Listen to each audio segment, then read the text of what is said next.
Morning, sir. Good morning, sir. Good morning. नमस्ते.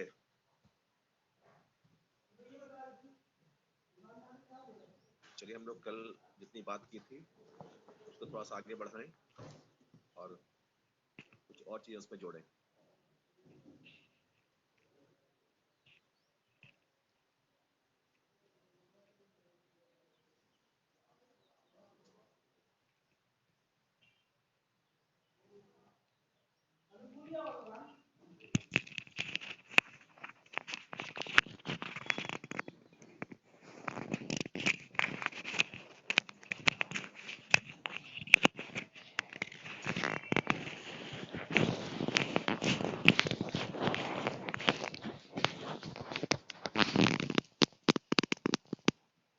Last time we were very briefly touching some types of planning and we had discussed in little length of some of them and left some also.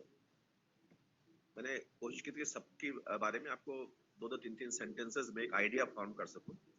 Although each type of planning is very exhaustive in itself. कई बातें आपने पूछी थी कल, मैंने कई बातें बताई थी इसमें. एक बार फिर से हम लोग उसको देख लें टाइप्स ऑफ प्लानिंग में, क्योंकि कभी कभी क्वेश्चन पूछे जाते हैं किसी एग्जाम में बहुत छोटे छोटे, तो इसमें से कोई कहीं दिक्कत हो बताएं आपको. If you want any idea of any type of planning, then we can have a very brief discussion on any type.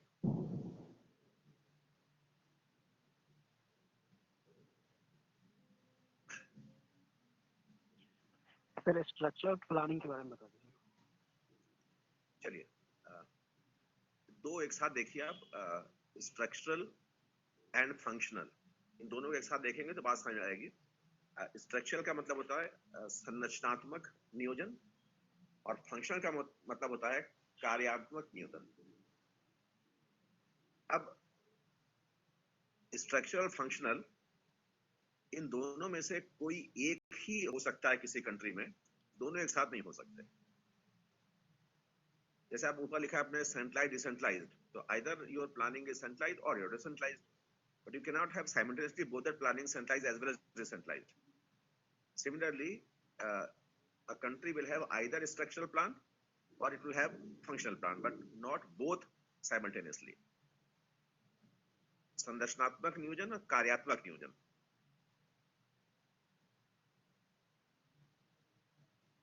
आपको क्या लगता है कि इंडिया में जो प्लानिंग का स्ट्रक्चर हमारा रहा है या जिस प्रकार का प्लान डेवलपमेंट स्ट्रेटजी हमारी आज भी है, उसके लिए हम इनमें से कौन सा concept in context of India use कर सकते हैं, स्ट्रक्चरल या फंक्शनल? अगर कोई पूछे कि भारत का नियोजन स्ट्रक्चरल है फंक्शनल? स्ट्रक्चरल है. स्ट्रक्चरल. स्ट्रक्चरल. अच्छा, सेंट्रलाइज्ड है कि डिसेंट्रलाइज्ड? सेंट्रलाइज्ड है. सेंट्रलाइज्ड. सेंट्रलाइज्ड. सेंट्रलाइज्ड. चलिए सर डिसेंट्रलाइज्ड है. दो जवाब आ रहे हैं, फिर दो जवाब तो कोई एक ही होगा. आपने सेंट्रलाइज्ड भी कहा और डिसेंट्रलाइज्ड भी कहा, तो कोई एक ही तो होगा ना इसमें. सर डिसेंट्रलाइज्ड है. चलिए, let us first discuss briefly structural functional, उसके बाद मैं बात करता हूं सेंट्रलाइज्ड डिसेंट्रलाइज्ड. इसलिए डिसेंट्रलाइज है कि सेंटर पर भी कुछ काम हो रहा है और एनडीसी के थ्रू स्टेट गवर्नमेंट का जो काम लिया जा रहा था, इसलिए डिसेंट्रलाइज होगा. चलिए तो इस पहले बात कर लें इन दोनों पे, फिर आगे चर्चा करते हैं उसकी. तो मैंने पूछा क्या स्ट्रक्चरल या फंक्शनल. देखिए, स्ट्रक्चरल प्लानिंग या संरचनात्मक नियोजन, when we talk about structural planning, it implies the objective to change the structure of the society along with economic development and improvement. जब हम स्ट्रक्चरल प्लानिंग की बात करते हैं तो इसका उद्देश्य होता है कि किसी देश की आर्थिक विकास के साथ साथ उसमें सुधार के साथ साथ पूरे स्वरूप को बदलाव में क्यों ले जाना। It means the structural planning has the objective to compose a new socio-economic structure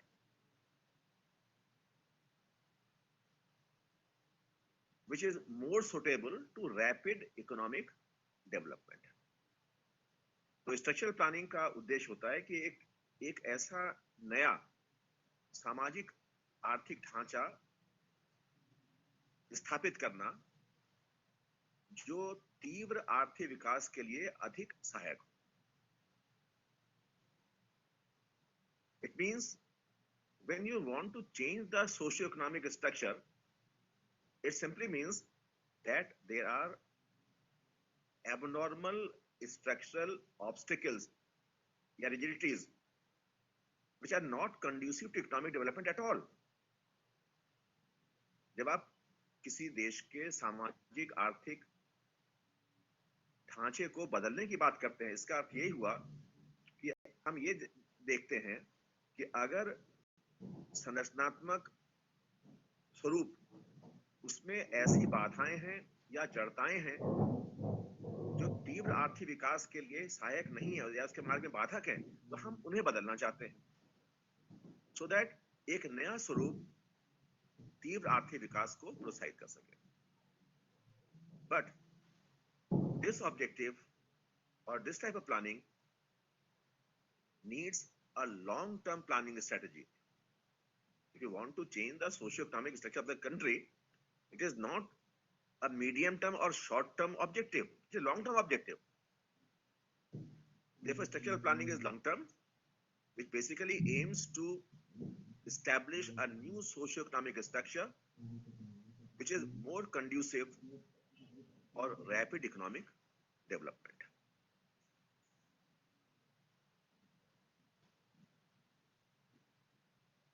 मेरे ख्याल बात समझ में आ गई होगी स्ट्रक्चरल प्लानिंग का मतलब क्या है। अर्थात सामाजिक आर्थिक ढांचे या संरचना जो अभी है उसमें बदलाव लाना और उसके स्थान पर एक नया ढांचा स्थापित करना जो तीव्र आर्थिक विकास के लिए अधिक उपयोगी हो। नेचुरली इसके लिए आपको दीर्घकालिक उद्देश्य चाहिए। सिंपली इस प्रकार की प्लानिंग किस प्रकार के देश करेंगे, डेवलप्ड कंट्री या डेवलपिंग कंट्रीज?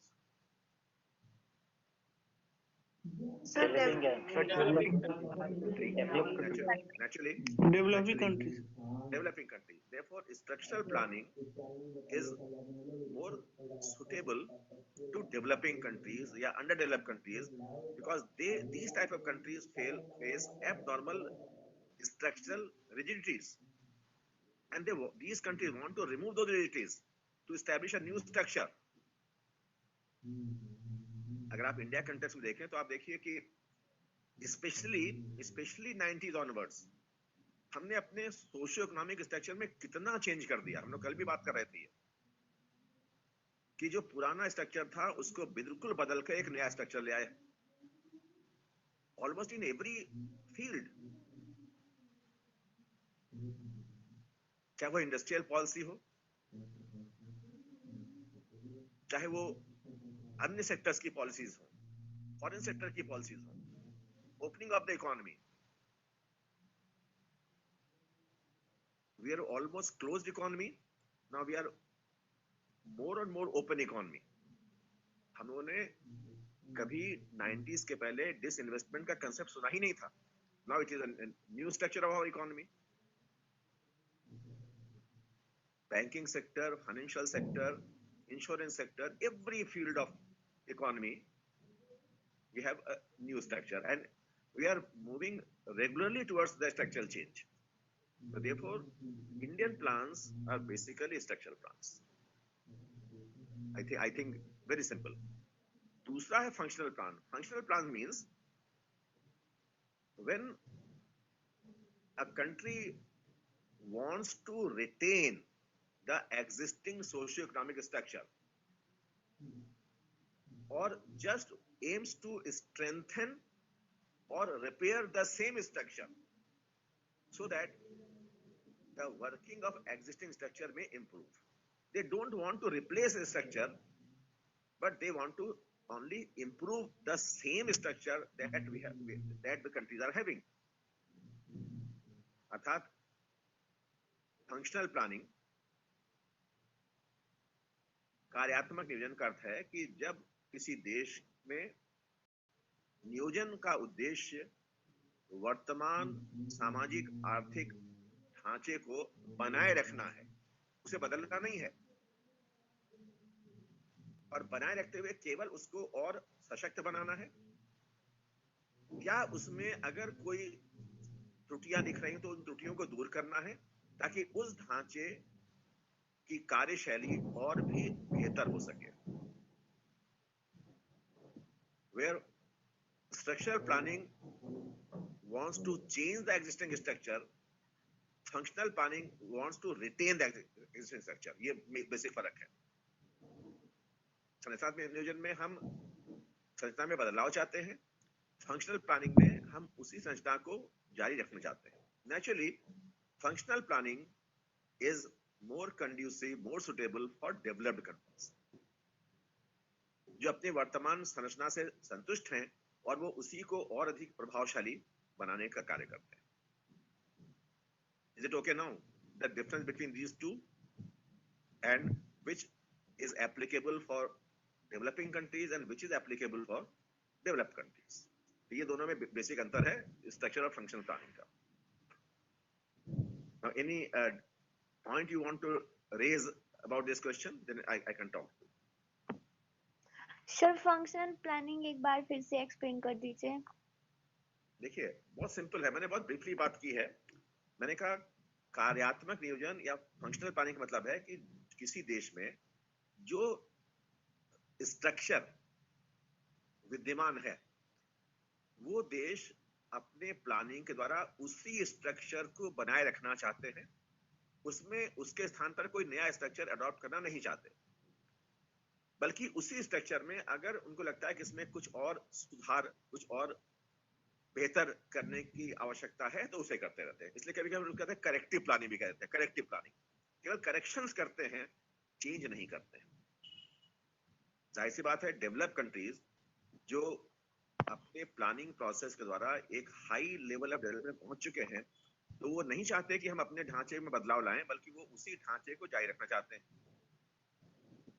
इसलिए जो फंक्शनल प्लानिंग है उसका सिंपल सा मैंने बताया कि जब किसी देश में नियोजन का उद्देश्य वर्तमान ढांचे को बनाए रखते हुए विकास की ओर अग्रसर होना हो, या वर्तमान ढांचे में अगर कोई और बेहतर करना हो तो उसी ढांचे में कुछ त्रुटियां, कुछ कमियां हो तो उसको दूर करके उसी ढांचे को और सशक्त बनाना हो, तो ये है फंक्शनल प्लानिंग. मैंने कहा कि स्पष्ट रूप से फंक्शनल प्लानिंग विकसित देशों के योजना का एक लक्षण होगा. आप सोचिए क्या भारत ने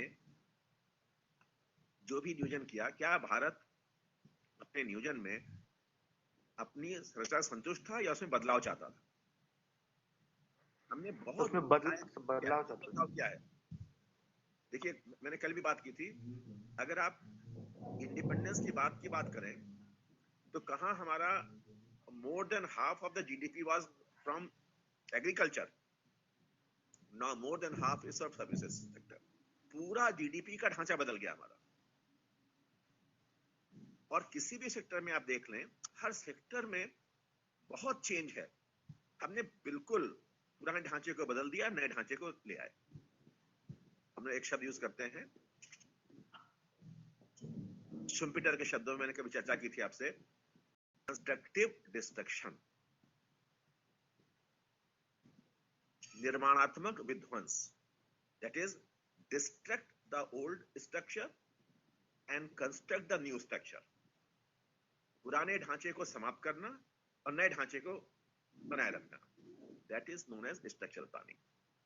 तो हम अपने वर्तमान ढांचे संतुष्ट नहीं थे, हम उसमें बदलाव करते रहे, इसीलिए हमने उसको फंक्शनल कह रहे हैं, स्ट्रक्चरल नहीं कह रहे हैं. तो हमने ब्रीफली कहा स्ट्रक्चरल प्लानिंग विकासशील देशों के लिए अधिक उपयुक्त है और फंक्शनल प्लानिंग विकसित देशों के लिए अधिक उपयुक्त है। अब बात स्पष्ट हुई कि नहीं बताएं? एक ये चीज पूछना है कि अगर नीति आयोग आया है प्लानिंग कमीशन की जगह पर, तो अभी नीति आयोग पे चर्चा स्ट्रक्चरल ना करें, चेंज बस इसके बाद ही नीति आयोग आ रहे हैं, इसके बाद ही आ रहे हैं। जस्ट इसके बाद आए तो हम लोग डिस्कशन करेंगे नीति आयोग पर। पहले हम लोग इन शब्दों को थोड़ा सा समझ लें बहुत ब्रीफली, फिर हम नीति आयोग पर चर्चा कर ही रहे हैं हम पर। सर एक बार रोलिंग प्लान को फिर से डिफाइन कर दीजिए। सर अभी भारत का जो प्लानिंग होता है फंक्शनली पर तब होता होगा ना सर? जब मैंने ये शब्द आपसे कहा कि किसी भी विकासशील देश में नियोजन का स्वरूप फंक्शनल ही होगा, नेचुरली भारत के लिए आज भी, भले ही हमारे लिए अब 5 ईयर प्लान नहीं है, लेकिन आज भी हमारा जो प्लान्ड डेवलपमेंट स्ट्रेटजी है, विकासात्मक नियोजित रणनीति है, वो तो फंक्शनल ही है, स्ट्रक्चरल नहीं है।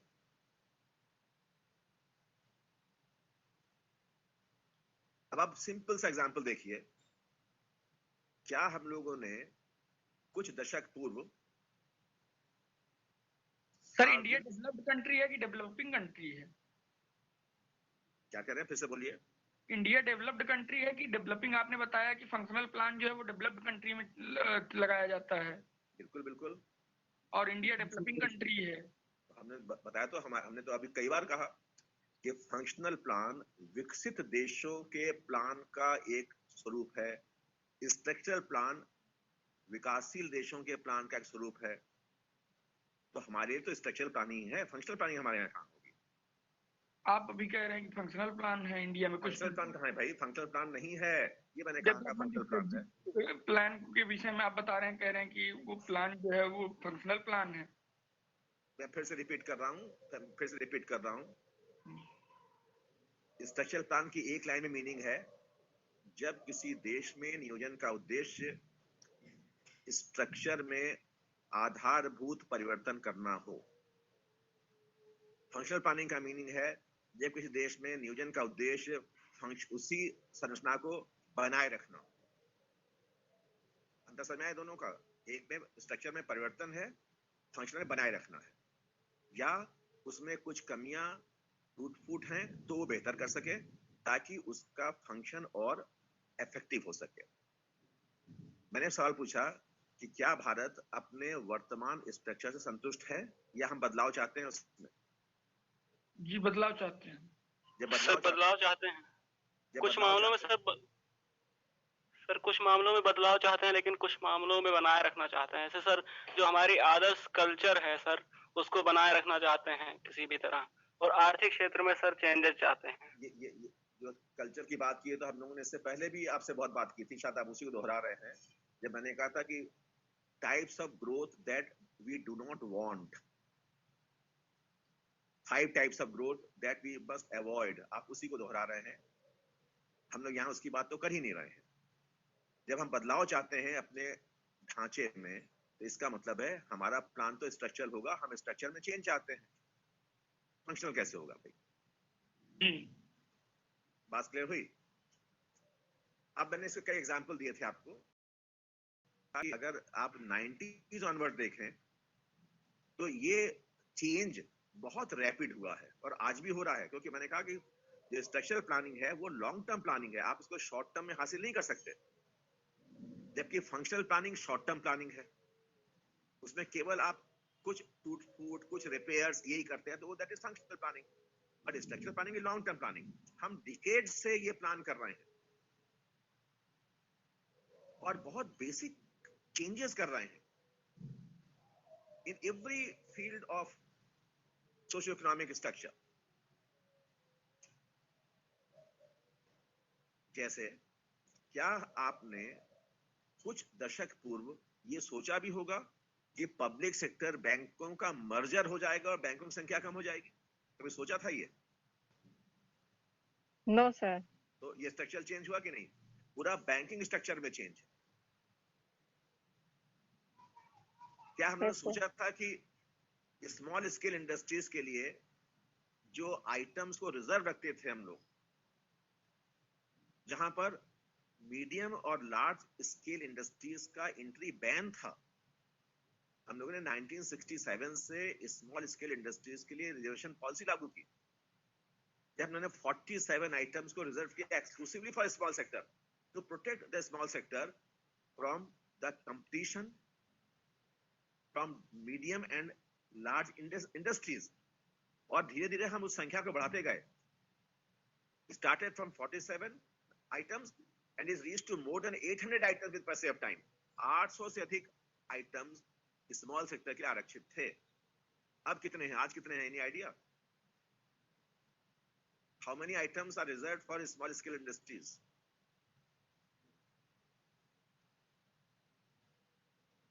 Which started from the number more than 40, kept on increasing, swelling, and became more than 800.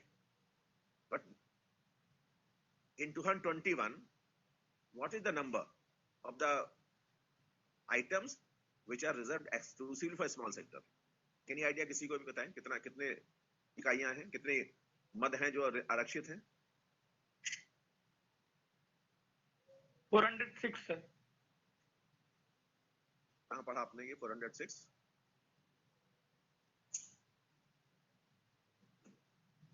Book में था। बुक में, चलिए उस बुक को फिर देख लीजिएगा। मैंने पूछा 2021 में कितने आइटम रिजर्व हैं फॉर स्मॉल सेक्टर, तो आंसर है 0, नील, कोई आइटम नहीं है। एक भी item reserve for small sector नहीं है आज की तारीख। बात समझ में आई कि नहीं? ऐसा क्यों सर किया गया? हाँ, पहले स्टार्टिंग में 800 आइटम जो रिजर्व थे, स्टार्टिंग में 800 नहीं, स्टार्टिंग में 47 था। समय के साथ साथ में आइटम बढ़ाते गए, बढ़ाते बढ़ाते इसमें मोर देन 800 आ गया था। आज की तारीख में एक भी आइटम रिजर्व नहीं है, जिसे आप 406 कह रहे थे कहीं से पढ़कर, एक भी रिजर्व नहीं है। मेरा उद्देश्य वो नहीं है, मेरा उद्देश्य यह है बताना, क्या ये हमारे इकोनॉमिक स्ट्रक्चर में फंडामेंटल चेंज नहीं है? क्या है? फंडामेंटल है sir. That is why we are talking about structural plan. कुछ दशक पूर्व, कुछ वर्ष पूर्व हमारा पूरा डिफेंस प्रोडक्शन, डिफेंस का हर उत्पाद एक्सक्लूसिवली पब्लिक सेक्टर के लिए आरक्षित था। उसमें प्राइवेट इन्वेस्टमेंट की कोई गुंजाइश नहीं थी। फॉरेन इन्वेस्टमेंट तो दूर की बात रही। आज डिफेंस में 100% प्राइवेट इन्वेस्टमेंट की अनुमति है, फॉरेन इन्वेस्टमेंट की अनुमति है। ये आपका स्ट्रक्चरल चेंज है।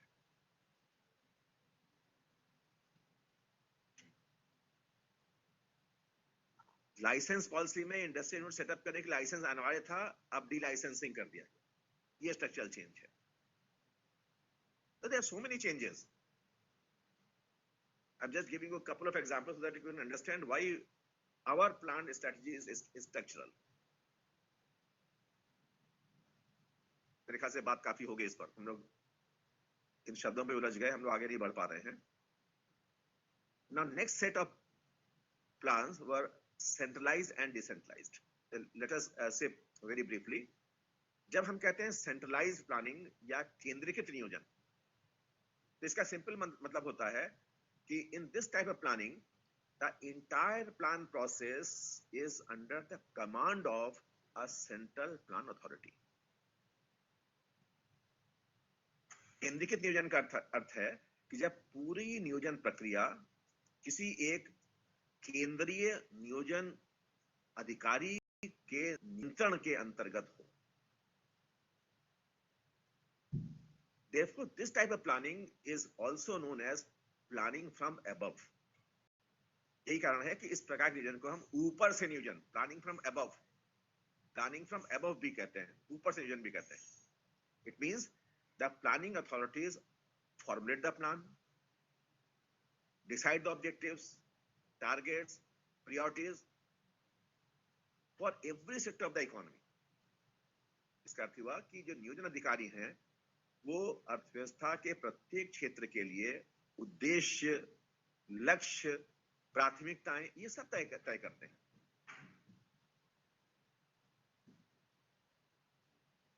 That is known as centralized planning.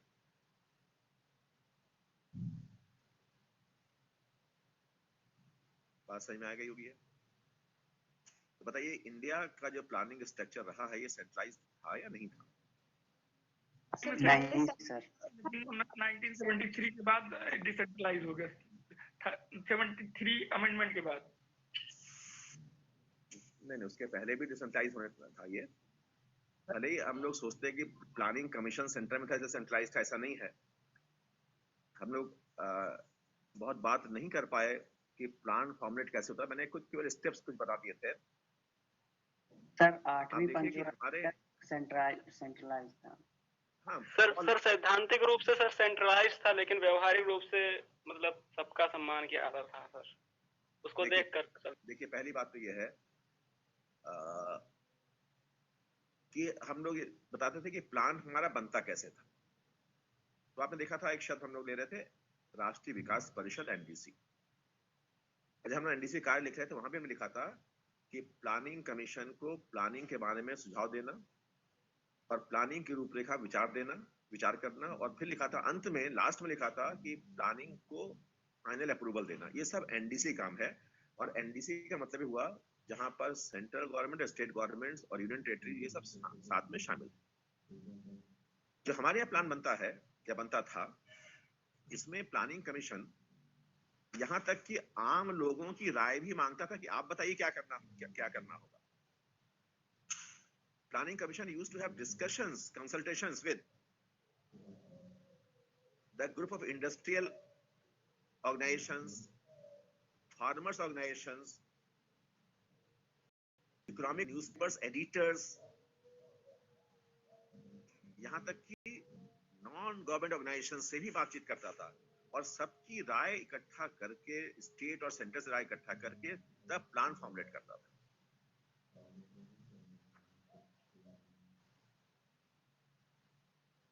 यानी प्लानिंग कमीशन का काम प्लान बनाना था, but on the advice, suggestions by so many players in this field.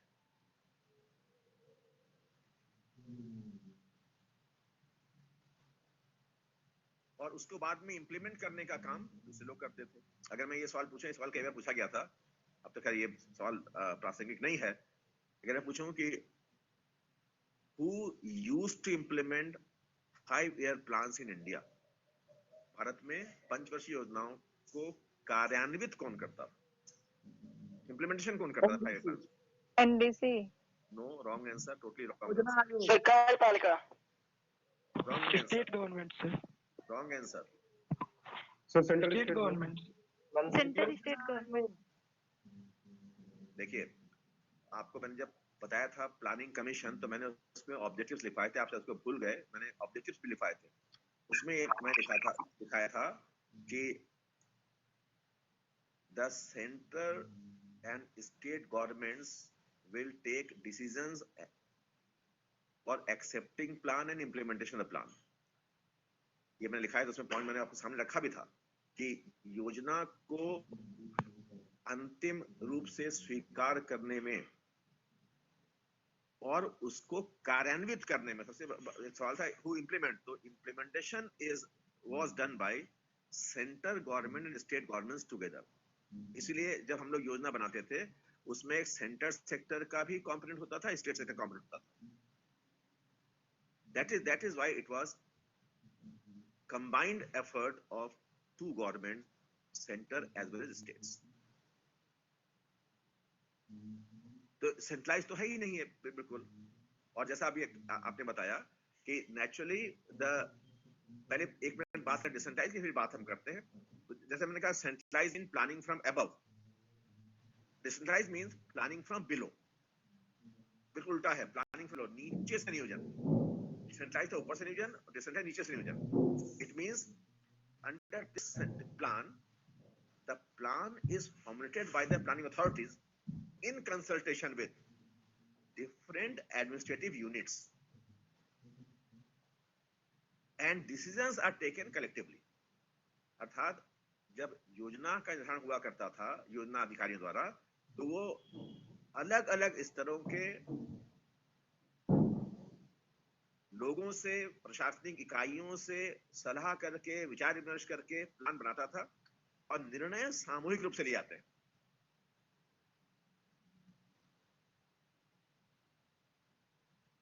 यानी स्टेट्स की भूमिका भी है, सेंटर की भूमिका भी है, और तो और जैसे भी हम लोगों ने बात की कि specially after 73rd amendment to the Constitution of India, now our planning has become more and more decentralized. आपको याद होगा कि जब 73rd 74th अमेंडमेंट हुए तो उसके बाद हम लोगों ने स्टेट फाइनेंस कमीशन भी बनाया, राज्य वित्त आयोग भी बनाया, ताकि राज्यों की भूमिका को हम और मजबूत कर सके। And what is the objective, central objective of central decentralised planning? तो हम लोग जब डिसेंट्रलाइज्ड प्लानिंग की बात करते हैं तो हम लोग कहते हैं कि उसके उद्देश्य तो बहुत सारे हैं, लेकिन basically we can define 3 basic objectives. Why decentralized planning is essential? Because decentralized planning is essential for effective implementation of poverty eradication programs. विकेंद्रीकृत नियोजन निर्धनता उन्मूलन कार्यक्रमों के प्रभावशाली कार्यान्वयन के लिए आवश्यक होता है। Decentralized planning also ensures balanced regional development. विकेंद्रीकृत नियोजन संतुलित क्षेत्रीय विकास को भी सुनिश्चित करता है। And more decentralised planning ensures the active public participation in the development process of different sectors. साथ ही साथ विकेंद्रीकृत नियोजन अर्थव्यवस्था के विभिन्न क्षेत्रों में विकास की प्रक्रिया में लोगों की सक्रिय भागीदारी भी सुनिश्चित करता है। This is known as decentralized planning और planning from below, and objectives मैंने 3 ऑब्जेक्टिव हाईलाइट किए: poverty eradication, balanced regional development and public participation at large. Sir decentralised planning का सर फॉर्मुलेशन तो सेंट्रल में ही होता होगा? मैंने इसी तो आपसे चर्चा की अभी आपसे कि सेंटर में होता होगा, इसका मतलब क्या है? फॉर्मुलेशन जो हाँ, फॉर्मुलेशन जो बनता होगा अपरांत, तो वो तो सेंटर में ही बनता होगा, तो फिर सेंटर में बनता है क्या? सेंटर में बनता है क्या बताइए? सेंटर में दिल्ली में बनता है या क्या क्या कह रहे हैं? मैं समझा नहीं, सेंटर में बनता है मतलब क्या है आपका? सेंट्रल गवर्नमेंट अथॉरिटी की तरफ से उसको बनाती, मतलब कि उसी की डायरेक्शन में। तो अभी हमने इतनी सारी बातें की थी, इतनी सारी बातें की थी प्लानिंग कमीशन के बारे में, आप सारी बातें भूल गए लगता है।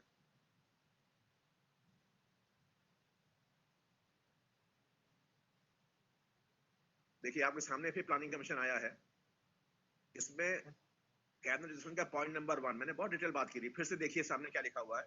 मैं लिखा हुआ है the commission in framing its recommendation will act in close understanding and consultation with the Ministry of Central Government and the state governments. फिर पॉइंट नंबर 3 देखिए, पॉइंट नंबर 3 लिखा हुआ है the responsibility for taking and implementing decisions will rest on central and state governments. तो आप central बनता है क्यों कह रहे हैं? सामने लिखा हुआ है आपके ये सब मैं बता चुका हूं। आप स्टेट गवर्नमेंट को क्यों हटा दे रहे हैं यहाँ से? और ये सवाल पॉइंट नंबर 3 का है कि हु इम्प्लीमेंट्स, मैंने सवाल पूछा था सेंट्रल स्टेट गवर्नमेंट, ये सवाल कई बार पूछा गया है हाई एग्जामिनेशंस में। तो प्लानिंग कमीशन की भूमिका खुद कुछ भी नहीं थी, वो अपने से प्लान नहीं बनाता था, वो पूछकर उनकी सलाह लेकर बनाता था। इसे मैं लिखा था ये केवल एक एडवाइजरी रिकमेंडेड बॉडी थी, डिसीजन मेकिंग बॉडी नहीं थी ये। तो फिर क्यों कह रहे हैं कि सेंट्रल में बनता था? ये आपके सामने लिखा हुआ है पूरा। और फिर देखिए हमने एनडीसी लिखा था, एनडीसी में लिखा था कि prescribe guidelines formulation national plan, ये पंचवर्षीय योजना बना रहे हैं, उसके लिए मार्गदर्शन करना, किसे करना? प्लानिंग कमीशन को। और जब कहते हैं एनडीसी, तो एनडीसी की जाहिर सी बात है, एनडीसी में आपने लिखा था इसमें सभी यूनियन के लोग हैं, यूनियन टेरिटरीज के लोग हैं, प्लानिंग कमीशन के हैं, सारे स्टेट गवर्नमेंट्स हैं, ऑल चीफ स्टेट्स। तो फिर आप सेंटर में क्यों कह रहे हैं भाई? फिर हमने देखिए ऊपर लिखा था intimate cooperation between central state governments in the task of national development. ये सारी बातें हम लोग पहले भी कर चुके थे, उसको कंफ्यूज ना हो जाएं, कहीं सेंट्रलाइज नहीं है, ये पूरा डिसेंट्रलाइज्ड है यार। आसान हुई बात की नहीं? Yes sir. और जब 7th प्लान आया जब हम लोग का, तब हम लोगों ने उसको मोर और मोर सेंटाइज करना शुरू किया था, आधारशिला रखी थी उसी पर।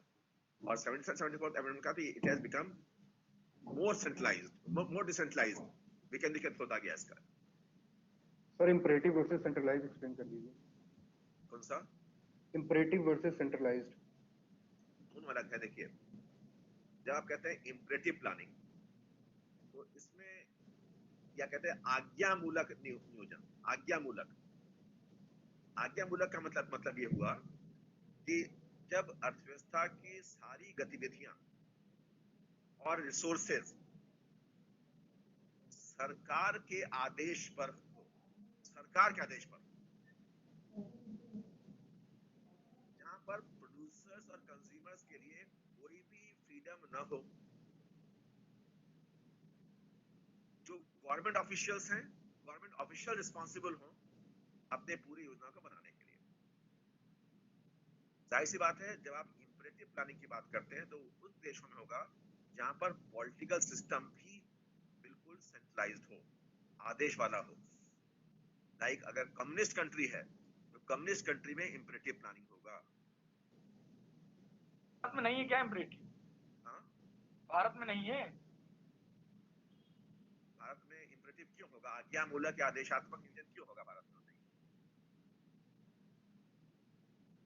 कौन से सरकारी आदेश मिलते हैं आपको कि आपको सभी रिसोर्सेज सरकार के नियंत्रण में हो, उत्पादन और वितरण सरकार के नियंत्रण में हो, और लक्ष्यों को प्राप्त करना, योजना के लक्ष्य प्राप्त करना अनिवार्य हो, उपभोक्ता और उत्पादकों के लिए कोई भी स्वतंत्रता न हो, ऐसा काम है।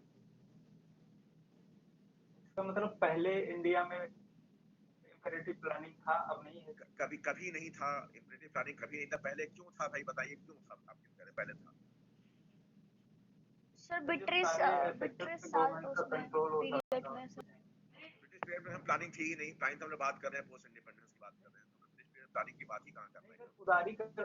उदारीकरण के पहले तो सारी चीजों पर गवर्नमेंट का ही कंट्रोल होता था। किसने कह दिया था इम्परेटिव प्लानिंग? ये बताइए। अच्छा सिर्फ ये बताइए कि हम लोगों ने स्वतंत्रता के बाद जो इकोनॉमी का स्ट्रक्चर अपनाया, वो स्ट्रक्चर कैपिटलिस्ट था, सोशलिस्ट था, या मिक्स्ड इकोनॉमी थी? मिक्स्ड। मिक्स का मतलब क्या है? मिक्स का मतलब क्या हुआ? कैपिटल और सोशल का दोनों का एक मिश्रण। और सेक्टर वाइज बताइए, सेक्टर वाइज। सर जो रक्षात्मक मतलब जो सेफ्टी से रिलेटेड सर वो है, उसको गवर्नमेंट खुद देख। हम ये नहीं पूछ रहे कौन सेक्टर, हमने ये पूछा ये पब्लिक सेक्टर केवल था, प्राइवेट सेक्टर केवल था, या दोनों थे? प्राइवेट दोनों थे सर।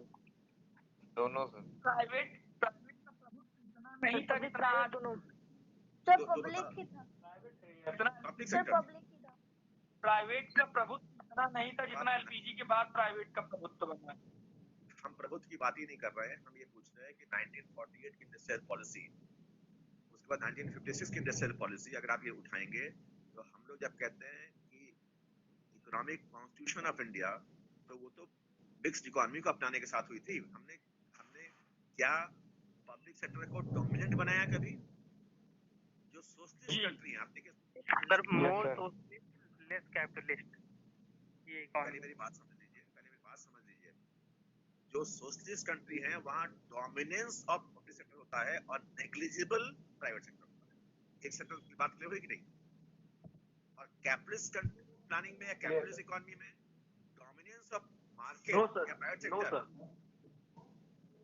कैपिटलिस्ट सिस्टम में dominance of market and negligible public sector. Contrast समझ में आया कि नहीं? कंट्रास्ट क्लियर है? Clear sir. Capitalist means dominance, शब्द है प्रभुत्व ऑफ मार्केट या private sector, private decision, private ownership, and negligible, बहुत नगण्य मात्रा में पब्लिक।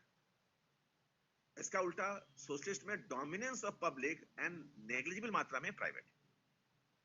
अब बताइए इंडिया के लिए पब्लिक और प्राइवेट दोनों है कि नहीं? ये दोनों था पब्लिक कि प्राइवेट दोनों है, लेकिन सर उसकी क्लियर Yes, सर दोनों है। करता हूँ ना। हम बात कर रहे हैं आपसे 50, 60, 70, 80 की। हम Yes, sir. एलपीजी की बात तो नहीं कर रहे, हम उसकी पहले ही बात कर रहे हैं। 50, किसका 60, dominance था? 70 ज्यादा % में public sector. No, it was not dominance, it was important. Public was important, but also important. हमने आप याद कि मैंने जब बताया था प्लानिंग क्या है, तो मैंने वहां से शुरुआत भी की थी। आप लोग लगता है सारी बातें एकदम भूल जा रहे हैं। एकदम शुरुआत देखिए, मैंने सब लिखा था आपके सामने जो आज आप बात कर रहे हैं। ये देखिए, पहला वाक्य पढ़िए जब मैंने लिखा है प्लानिंग इस स्टेट फॉर मार्केट, मैंने लिखा था actual policy regime that India followed in its early days of independence was a mixture of two competing visions and almost contradictory vision. ये पहले 3-4 पॉइंट अगर सारे पॉइंट देख लीजिए तो आपका ये जो डिस्कशन आप कर रहे हैं वो करने की आवश्यकता नहीं पड़ेगी। सारी बातें मैं पढ़ा चुका हूं आपको।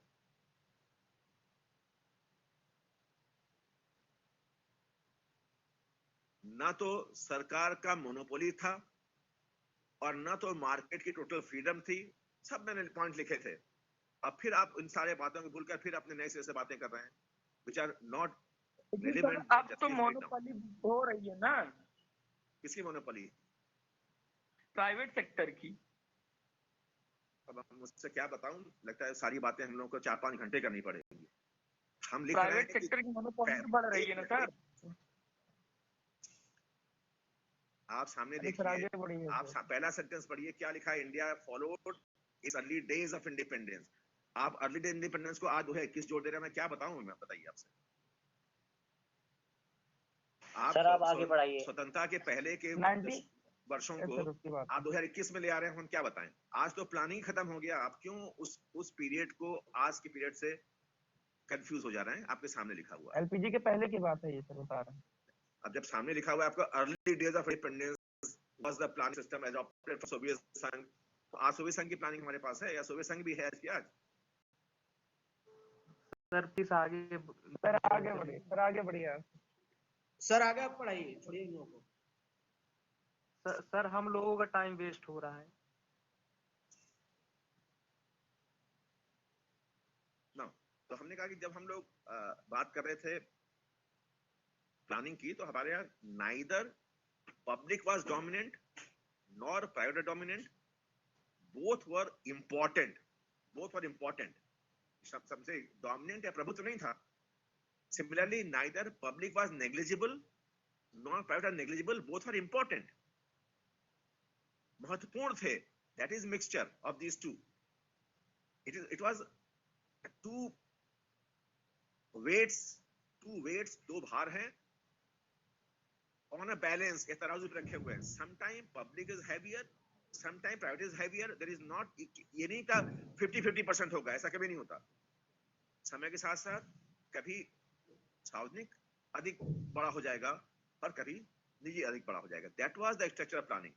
अब हम बात कर रहे हैं, बट जो 90s की क्राइसिस हुई थी, तो मैंने लिखाया था कि 8 प्लान जब लॉन्च किया, बहुत सारे डिस्कशन किए थे। उस समय हमने कहा कि अब हमें कुछ नया मार्ग अपनाना पड़ेगा। That's why we move towards more and more privatization, more and more opening of the economy.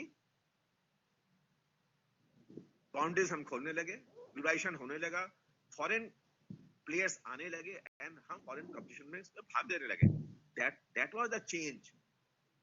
And जब हमने ये किया तो हमने लगने लगा कि अब ये जो 5 प्लान का सिस्टम है वो बहुत उपयोगी नहीं रह गया है। इसीलिए हम प्लान क्यों हमने छोड़ दिया और अब स्ट्रेटजी क्या है, नीति आयोग क्यों बनाया, ये समझ में आएगा कि हमने बैकग्राउंड हमारा क्या था and why we have abandoned the system of 5 planning. अब एक सेंटेंस सुनिएगा, we have not abandoned the planning system. हमने नियोजन प्रणाली को नहीं छोड़ा है, but we have abandoned the 5 plan. लेकिन हम लोगों ने पंचवर्षीय योजना को समाप्त कर दिया है। That is the essence. जो हमारा फिक्स प्लान पीरियड हुआ करता था, पीरियडिक प्लान, हमने उसको अबंडन कर दिया। अब हमारे यहाँ कोई भी पंचवर्षीय योजना नहीं है, because 12-5 plan was the last plan. Now we have a totally new structure of planning, the development plan strategy. न वो संस्थाएं हैं और न वो प्लान का स्ट्रक्चर है। Now we have any point to discuss?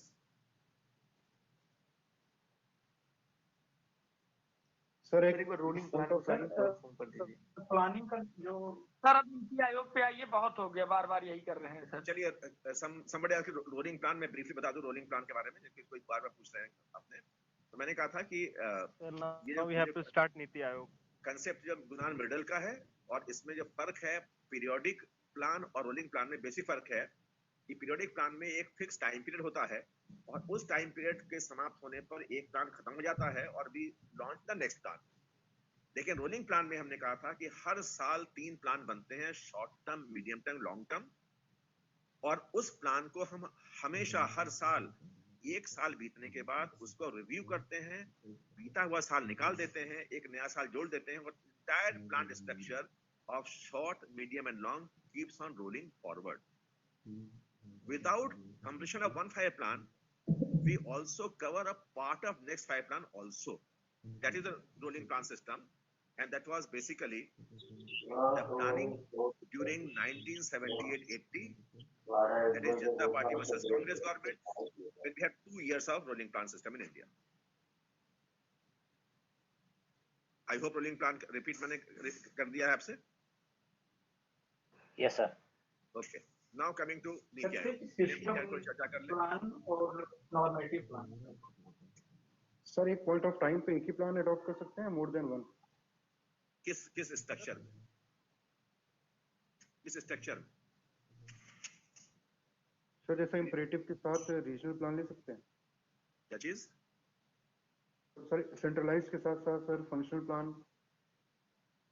नहीं देखिए, एक ही कंट्री के लिए, जो आपने सवाल पूछा, आपने समझा क्या कह रहे हैं, एक ही कंट्री के लिए प्लान के कई फीचर्स हो सकते हैं, यानी कोई एक ही प्लान होगा। फॉर एग्जांपल, जब हमारे 5 प्लान था तो हमारा प्लान पीरियोडिक भी था, पर्सपेक्टिव भी था, इंडिकेटिव भी था, डिसेंट्रलाइज भी था, स्ट्रक्चरल भी था, रीजनल भी था, टारगेट भी था, मल्टी लेवल भी था, एटसेट्रा। बात समझे कि नहीं? और जो नहीं थे, इंपरेटिव नहीं था, सेंट्रलाइज नहीं था, फंक्शनल नहीं था, एटसेट्रा, कैपिटलिस्ट नहीं था, सोशलिस्ट नहीं था, गांधीयन भी नहीं रहा, गांधीयन भी नहीं रहा। गांधी प्लान तो हमने कभी अडॉप्ट किया नहीं। तो one country may have a plan with so many features, these are all different features of planning. ये नहीं कि हमारे पास कोई एक प्लान होगा, no, these all they are various features of our plan. बात क्लियर हुई या नहीं बताइए, जो सवाल आपने पूछा था? Yes sir, yes. हाँ, तो ये सवाल कई बार पूछा गया था, खैर अब तो सवाल खत्म हो गया, कि जब आईएएस प्री में वो 4 प्लान दे रहे थे, कि 4 प्लान देते थे, लिखते थे which of the following is not a part of Indian planning system, या which of the following is a feature of Indian planning system। दोनों सवाल पूछ सकते हैं। एक है और 3 नहीं है, तो आपको छांटना है कौन सा है, या 3 है 1 नहीं, पता कौन सा नहीं है, तो ऐसा छांटना पड़ता था। इसलिए एक ही देश में प्लान के कई फीचर्स होंगे। ओके, सर नॉर्मेटिव प्लान क्या होता है? नॉर्मेटिव प्लान का मतलब होता है कि जब आप केवल आज्ञामूलक प्लान के रूप में काम नहीं करते, इंपरेटिव काम के रूप में नहीं करते, बल्कि आप उसमें इंड्यूसमेंट के द्वारा काम करते हैं, इंड्यूसमेंट देते हैं, आप प्रोत्साहन के द्वारा कार्य करते हैं। प्लानिंग बाय इंड्यूसमेंट और प्लानिंग बाय ऑर्डर दोनों अलग अलग चीजें हैं। जैसे मैंने कहा कि अगर कोई देश कैपिटलिस्ट कंट्री है, कम्युनिस्ट कंट्री है, तो वहां पर प्लान का जो स्वरूप होगा वो आज्ञामूलक होगा। जिसे हम लोग कई शब्द बाई डायरेक्शन भी कहते हैं कि बाई डायरेक्शन होगा। लेकिन जो देश जहां पर स्ट्रक्चर ऑफ द सोसाइटी या पॉलिटिकल स्ट्रक्चर आज्ञामूलक नहीं है, यानी जहां पर फेडरल गवर्नमेंट है, वहां पर प्लानिंग का स्वरूप आज्ञामूलक नहीं होगा, यानी इंपरेटिव नहीं होगा। नॉर्मेटिव की प्लानिंग का मतलब है जहां पर आप दिशा तय करके, सहायता प्रदान करके उद्देश्यों को प्राप्त करने की चेष्टा करते हैं, जो इंपरेटिव का ठीक विपरीत है। Let us come to next part first. Okay sir. बहुत सारे अपना ये जो इंपॉर्टेंट नहीं थे हमने उस पर बहुत सारा टाइम उन्होंने वेस्ट कर दिया। जो इंपॉर्टेंट है वही शुरू होता है नीति आयोग। तो मैंने आपको नीति आयोग का कुछ हिस्टोरिकल माइलस्टोन्स बैकग्राउंड लिखा है कि नीति आयोग की कंसेप्ट हम लोग डेवलप कैसे किया। तो इसका पहला कंसेप्ट आता है 29 मई 2014 when independent evaluation office submitted an assessment report to the Prime Minister with a recommendation to replace planning commission. अब मैं बाकी सारे रिकमेंडेशन की बात नहीं कर पाऊंगा यहाँ पर, अनावश्यक हो जाएगा। जब स्वतंत्र मूल्यांकन कार्यालय ने प्रधानमंत्री को अपना आकलन रिपोर्ट प्रस्तुत किया और उसमें कहा कि योजना आयोग को बंद करके उसके स्थान पर एक नया ढांचा अपनाना चाहिए, और उनके रिकमेंडेशन पर 13 अगस्त को यूनियन कैबिनेट ने प्लानिंग कमीशन को सौंप दिया। उसके बाद 7 सितंबर 2014 प्राइम मिनिस्टर ने स्टेट चीफ मिनिस्टर्स के साथ बैठक की और उनसे कहा कि प्लानिंग कमीशन के स्थान पर एक नया ढांचा बनाने पर विचार किया जाए। And finally 1 January 2015 cabinet resolution to set up NITI Aayog. NITI Aayog की स्थापना 1 जनवरी 2015 को कैबिनेट रेजोल्यूशन के द्वारा की गई, सेम जैसा कैबिनेट रेजोल्यूशन द्वारा हम लोगों ने प्लानिंग कमीशन की स्थापना भी की।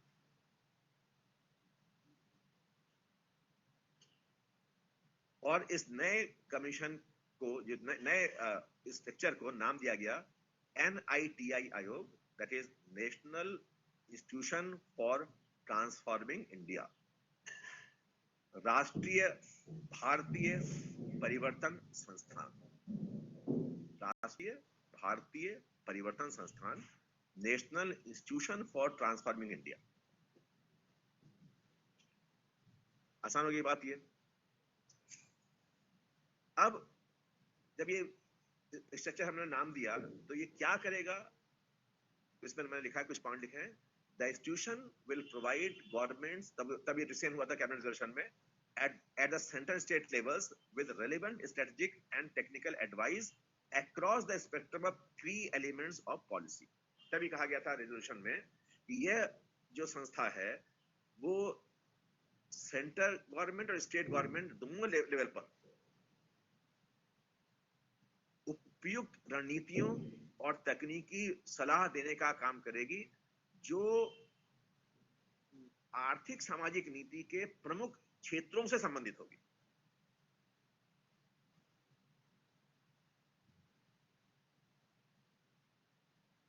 फिर कहा गया था important evolutionary change from past will be replacing a centre to state one way flow of policy by a genuine and continue partnership with the states.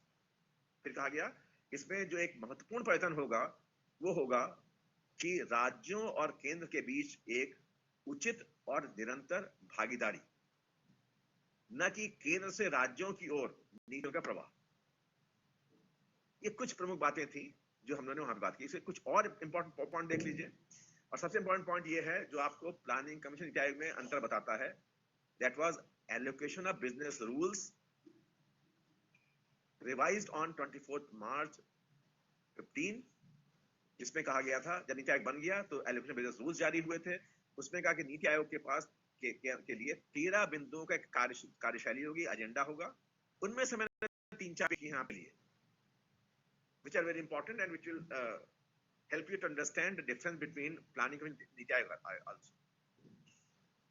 तो पहला पॉइंट में लिखा है कि NITI Aayog to offer a platform for resolution of intersectoral and interdepartmental issues in order to accelerate the implementation of the development agenda।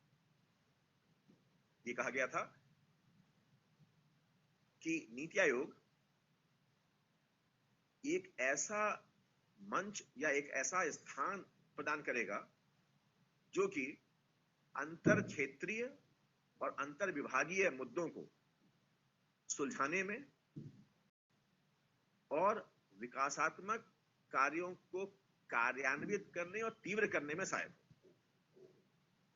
जो भी विकास का agenda है उसको इंप्लीमेंट करना और एक्सलेट करना, और इसके मार्ग में जो भी क्षेत्रों के मध्य या विभागों के मध्य अगर कुछ मुद्दे हैं उनको सुलझाना।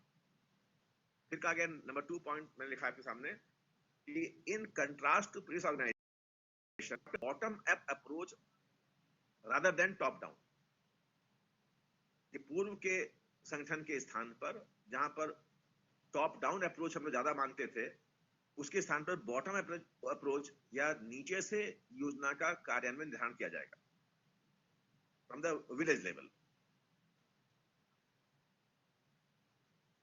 फिर ये कहा गया, उसी की बात करें बॉटम अप्रोच को, कि develop mechanism to formulate credible plans at the village level and aggregate these progressively at high level of government.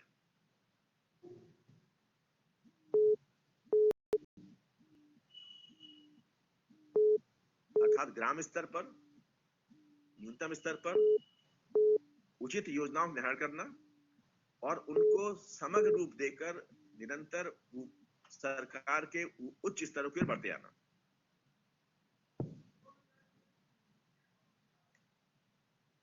That is bottom up.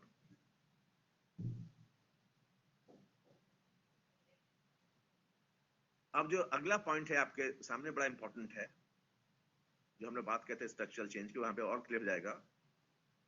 NITI आयोग will also ensure that economic policy focuses not just on growth but also on national security, which is very very important point, कि नीति आयोग केवल आर्थिक नीति पर नहीं, केवल growth पर नहीं, बल्कि राष्ट्रीय सुरक्षा पर भी अपना ध्यान केंद्रित करेगी।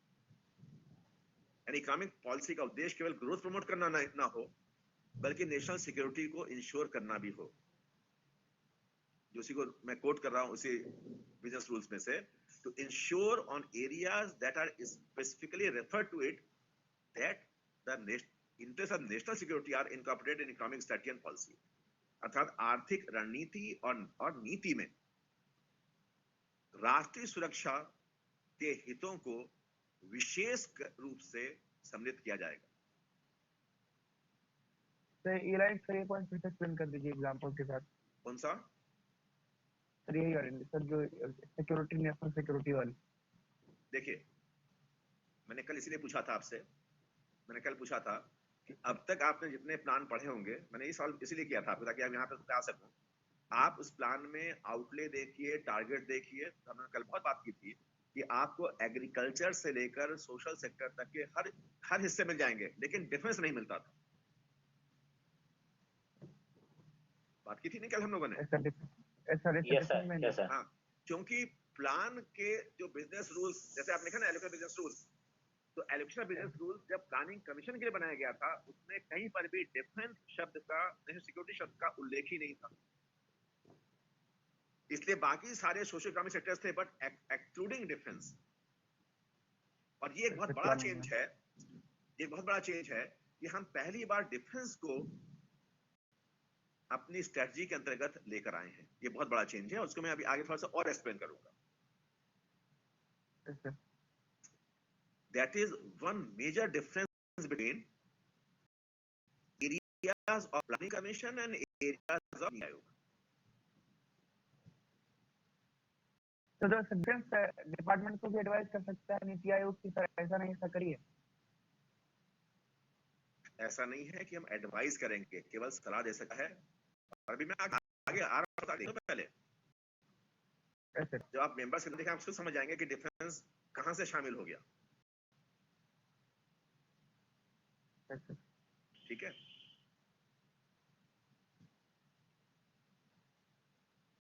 अब देखिए, हमने लिखा last point, 12 five year plan was the last five year plan.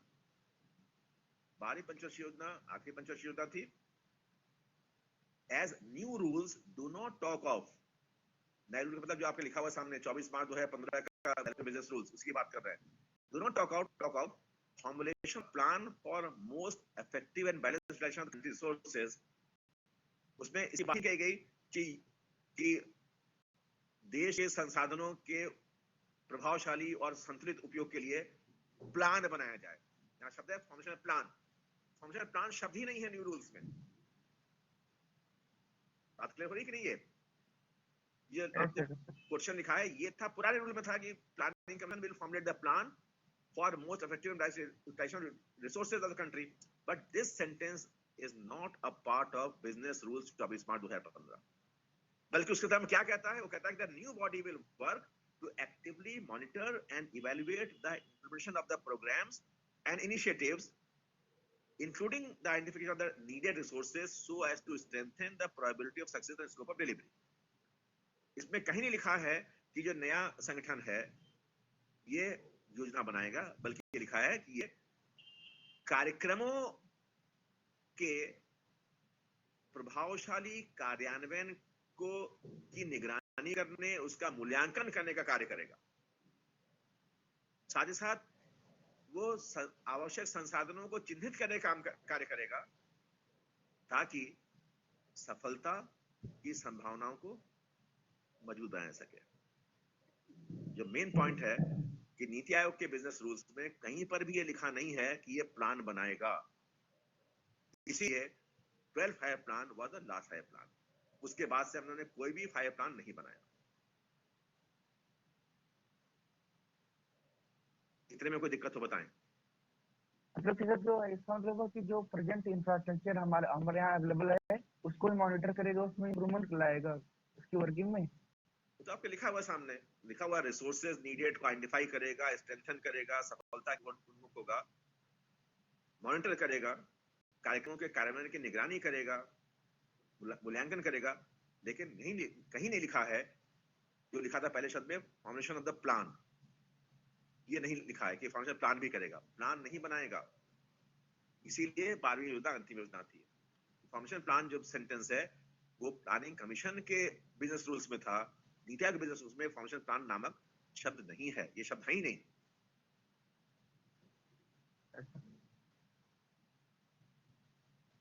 मैंने इसलिए धीरे-धीरे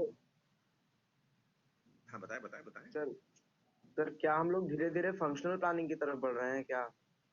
हाँ सर वही सर फंक्शनल प्लानिंग लग रहा है। सर अगर उसी पे उसी पे मॉनिटर करेगा जो इंफ्रास्ट्रक्चर है हमारा। देखिए फंक्शनल प्लानिंग का मतलब होता है, फंक्शनल प्लानिंग मतलब होता है जब आप एग्जिस्टिंग स्ट्रक्चर को त्याग रहे हैं, ऐसे बनाए रखते हैं।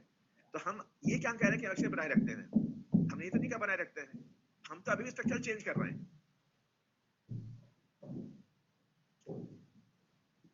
बस वर्ड पर ध्यान रखिएगा।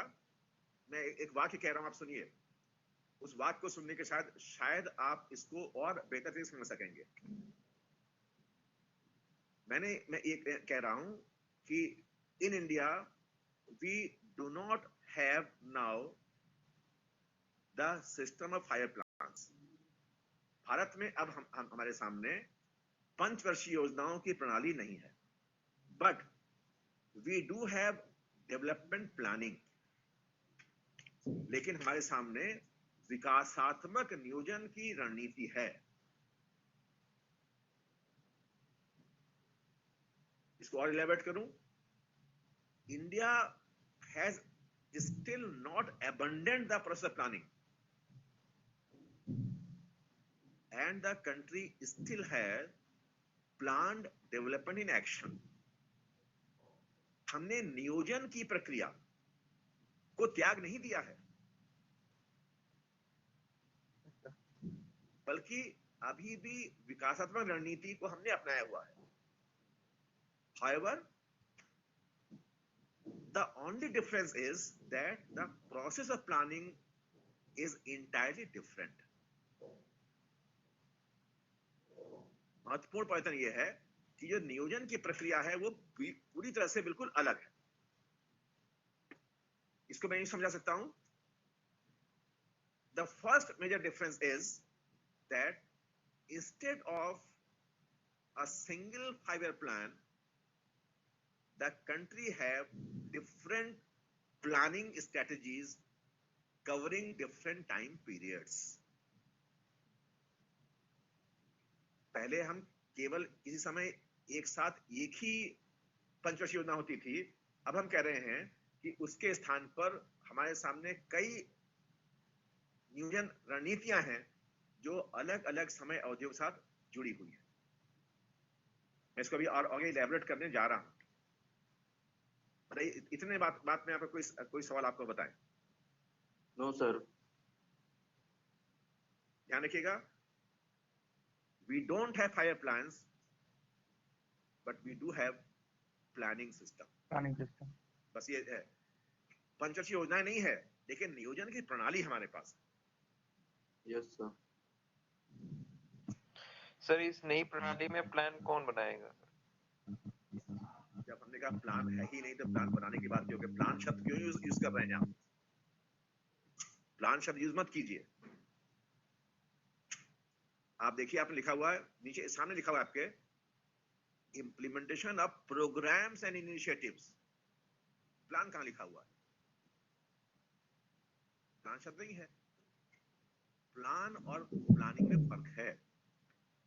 5 ईयर प्लान नहीं है बट डेवलपमेंट प्लानिंग स्ट्रेटेजी तो है। जब प्लान है तो प्लान बनाएगा कौन? प्लान बनाने की बात ही नहीं कर रहे हैं हम लोग ना। 5 ईयर प्लान है हमारा, क्या है वो मैं आगे चर्चा कर रहा हूं और किसने बनाया भी चर्चा कर रहा हूं आपके सामने।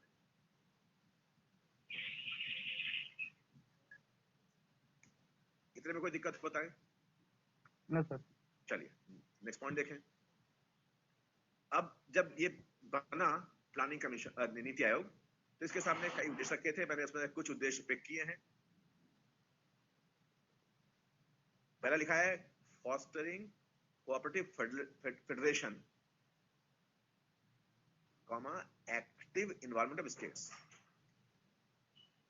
पहला कहा गया सहकारी संघवाद, अर्थात राज्यों की सक्रिय भूमिका भागीदारी को प्रोत्साहित करना। सेकंड कहा गया formation of plans at village level aggregating eight high level. Village level पर योजनाएं बनाना और उसको समग्र रूप देते हुए ऊपर क्यों ले जाना। Special attention two sections at risk of not benefiting adequately from economic progress। Sir आवाज कट रही है। कंटिन्यू नहीं चाहिए, सबके लिए आवाज कट रही है क्या? बताएं। No sir. No sir. No sir. No sir. सही है सर, बिल्कुल सही है आवाज, कोई दिक्कत नहीं। फिर थर्ड पॉइंट में लिख रहा हूं यहाँ पर, special attention two sections. Sir आवाज कट रही है, आवाज नहीं आ रही। किसी को नहीं आ रही? नो सर, आवाज बिल्कुल क्लियर है। बिल्कुल क्लियर है सर। ठीक उनके है, नेटवर्क में प्रॉब्लम होगा। हाँ तो आप देख लीजिएगा, जिनके प्रॉब्लम वो देख लेते।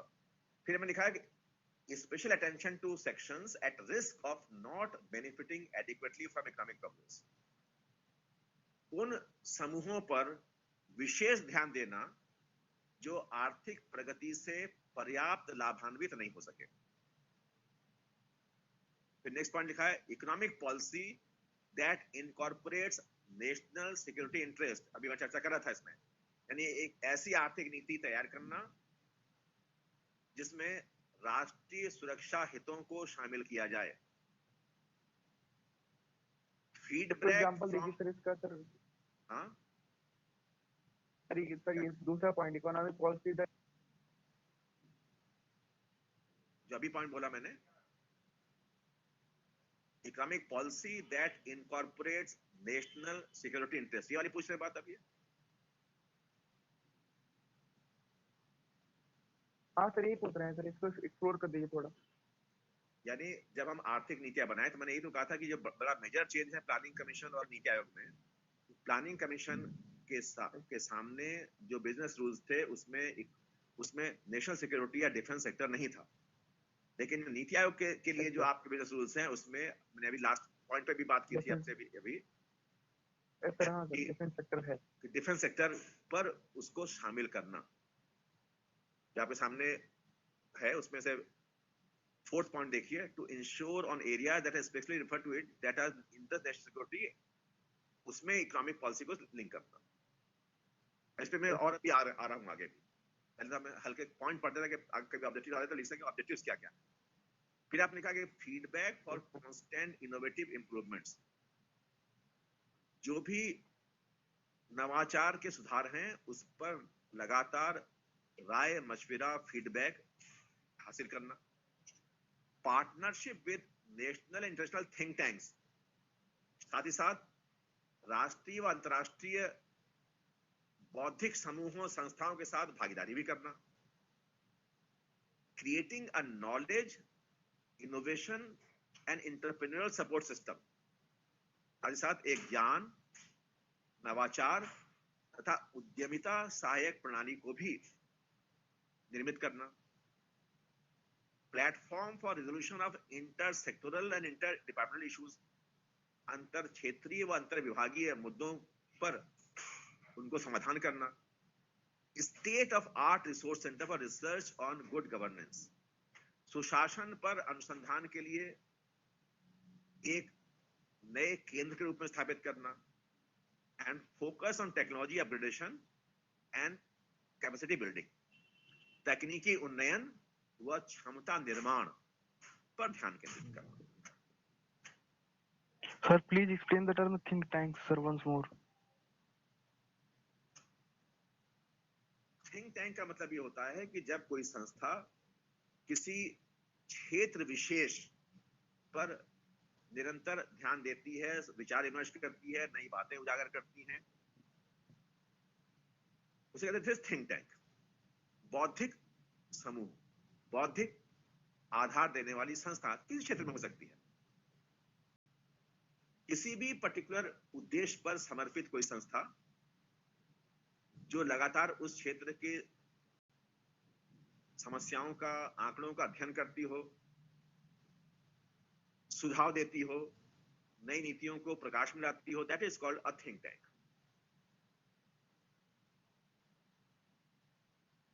जैसे हमने पहले भी कहते थे कि Planning commission used think tank for the government, now NITI Aayog is think tank for the government. अभी हमने लिखा टैंक एक व्यक्ति भी हो सकता है क्या?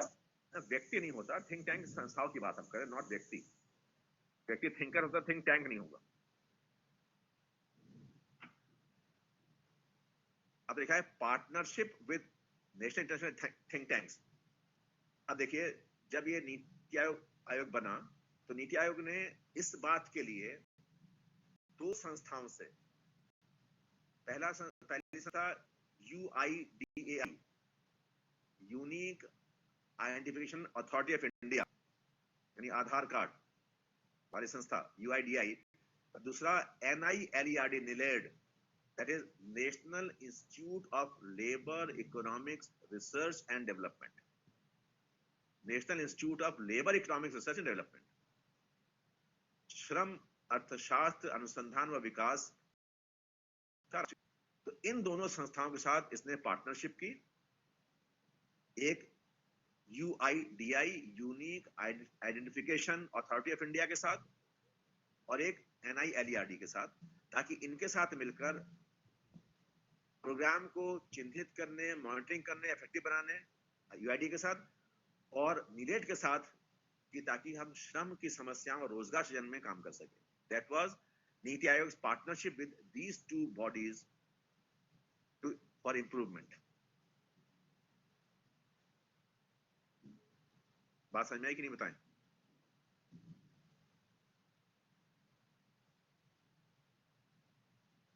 UIDAI के साथ लिंक करने का मतलब क्या हुआ? आधार UIDAI के साथ क्यों पार्टनरशिप करेंगे उसके साथ?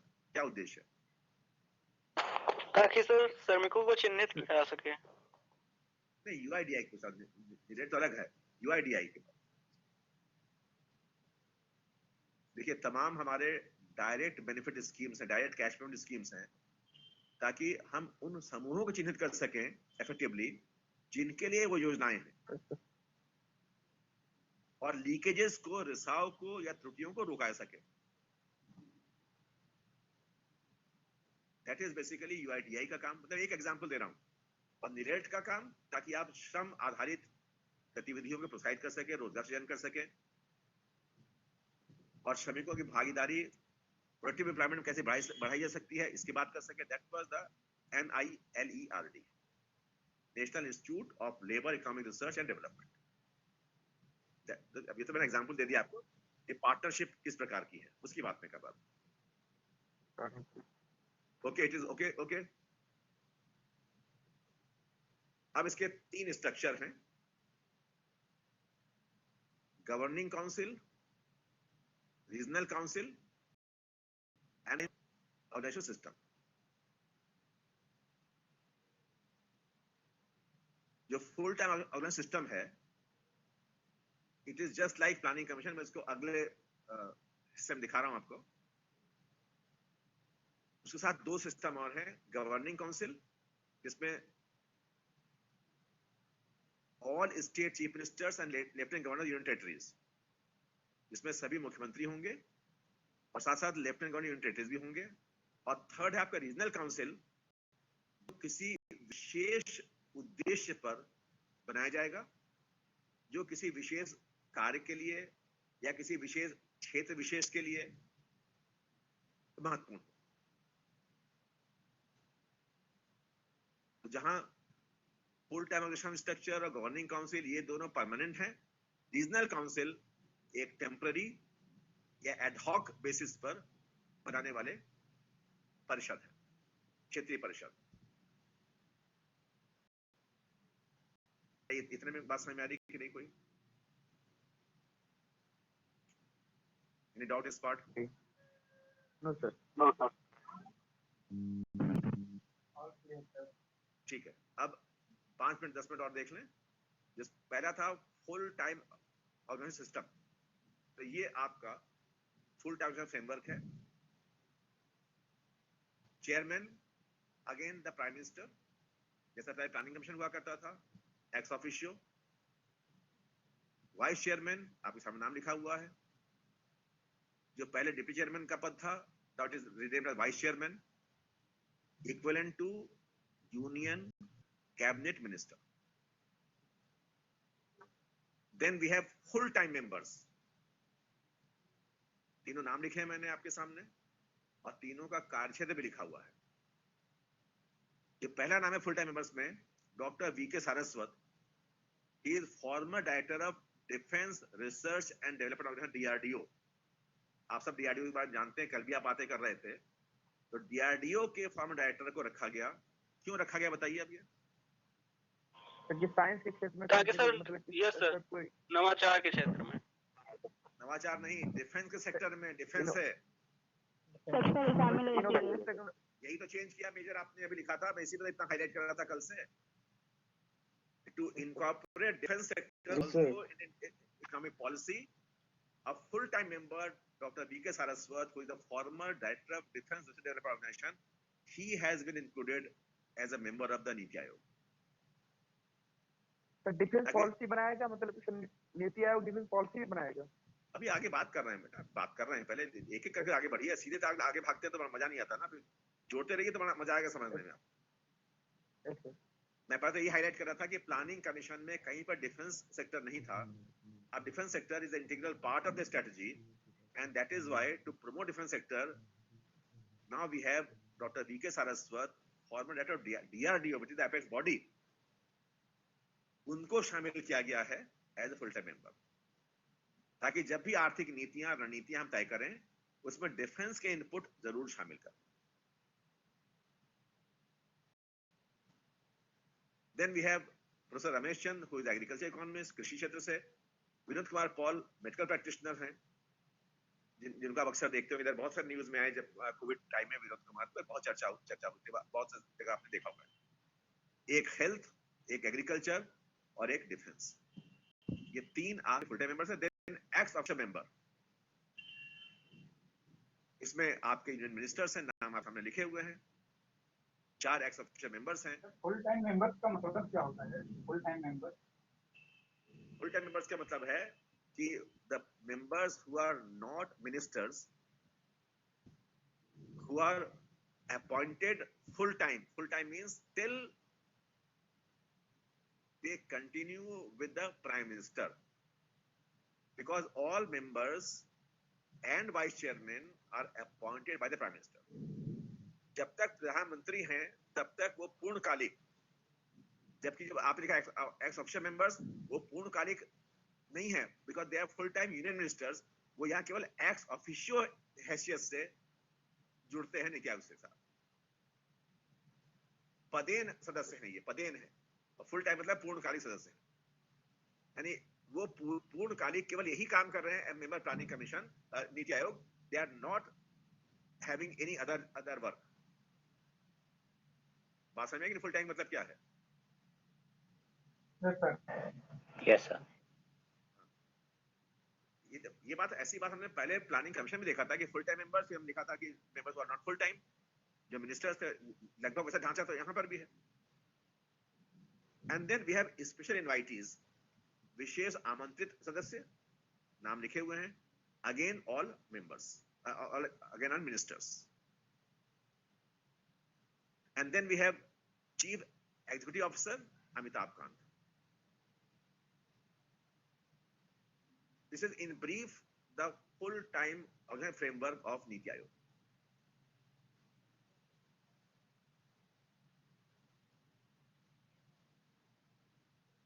Is it okay? Yes sir. Yes sir. अब देखिए जो आपने लिखा कि नीति आयोग स्ट्रेटजीज है।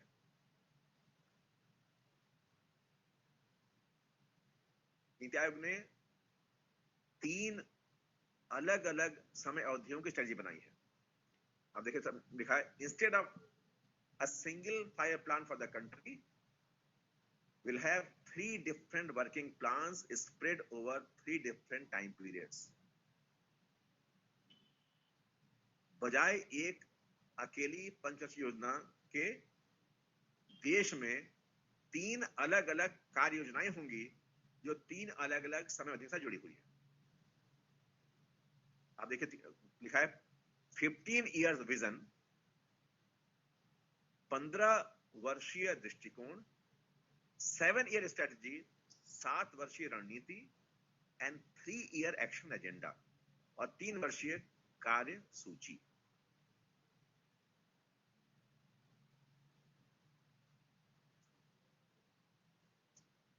$15 years का मतलब है long term vision that encompasses overall goals, objective of the country for next 15 years.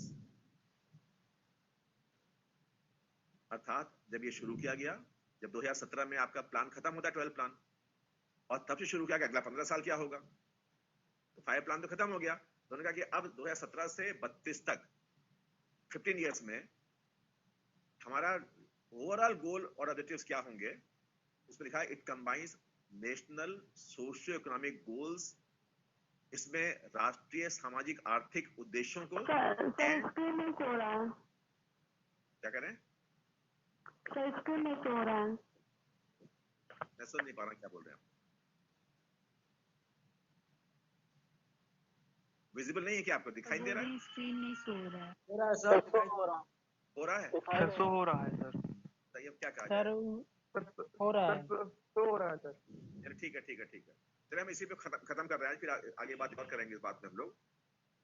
देखिए सबसे इंटरेस्टिंग है आपके सामने, एक है 15 साल, यानी 12 प्लान खत्म होता है 2017 में, और 17 से लेकर 1732 नेक्स्ट 15 इयर्स का लॉन्ग टर्म विजन है, 15 ईयर विजन। इसमें आपने लिखा है कि इसमें national socio economic goals and international SDGs, जिसकी हम लोग कल चर्चा कर रहे थे, इन दोनों को कंबाइन किया गया, दोनों को जोड़ा गया है।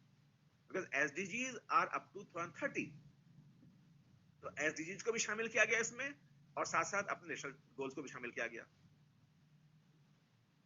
फिर मैंने लास्ट लिखा है एक्सपेंड्स, यानी ये vision expands beyond the traditional plan mandate to include national security, defence etcetera, और इस 15 दृष्टिकोण में और विस्तृत करके इसमें राष्ट्रीय सुरक्षा और प्रतिरक्षा को भी शामिल किया गया है। इसलिए लिखा expends beyond traditional plan mandate. परंपरागत रूप से जो हमारा राष्ट्रीय जनादेश होता था वो केवल आर्थिक तक था, आप कह रहे हैं कि नहीं, उसमें राष्ट्रीय सुरक्षा और प्रतिरक्षा को भी शामिल किया गया।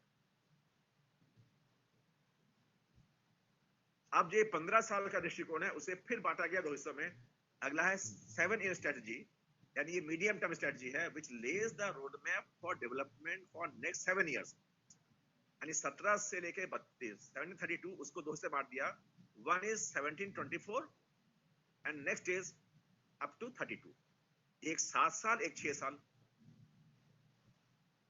यानी जो 15 साल की स्ट्रेटजी है वो 2 हिस्सों में बटी है, 7 years first part, 6 years next part. It converts a broader vision into implementable policy. इस स्ट्रेटजी में जो 15 वर्षीय व्यापक दृष्टिकोण था उससे कार्यान्वयन करने की नीति में बदला जाता है. Then third is 3-year action agenda. It is short-term agenda which states task and targets to accomplish next 3 years, यानी 17 से 20. फिर 2 हिस्से हो गए, यानी 7 एक 2 से बांट दिए, 3 years and 4 years, 2 parts. It translates policy into action by 2019. Aligned to predictability of financial resources during the 14th Finance Commission award period. फिर रिपीट कर रहा हूं, 15 साल मेन ऑब्जेक्ट विजन, उसको 17 और 32 में बांटा गया, पहला हिस्सा. उसके बाद 15 साल को 2 से बांटा गया, 7 और 6 में, फिर 7 को 2 से बांटा गया, 4 और 3. ये आपका फुल ब्रेकअप है इन पूरे वर्षों का. अब हमें ये बताइए कि क्या इसमें कहीं पर भी आपको 5 ईयर प्लान सुनाई पड़ता है? No, sir. या प्लान सुनाई पड़ता है? प्लान तो है ही नहीं 5 प्लान. 15 ईयर विजन है, 7 ईयर स्ट्रेटजी है एंड 3 ईयर एक्शन एजेंडा है. Yes, sir. So we don't have any 5 year plan now, and in place of that we have different time periods. तो मैंने एकदम पहले सेंटेंस लिखा था, instead of a single 5 year plan, the country will have 3 working plans spread over 3 different time periods, and every part is very elaborated part. जैसे अगर मैं केवल 3 year action agenda की बात करूं जो 2017 से लेकर 2020 तक चलेगा, इसमें 7 ब्रॉड कंपोनेंट्स हैं. 7 ब्रॉड कंपोनेंट्स हैं केवल इस 3 साल वाले में.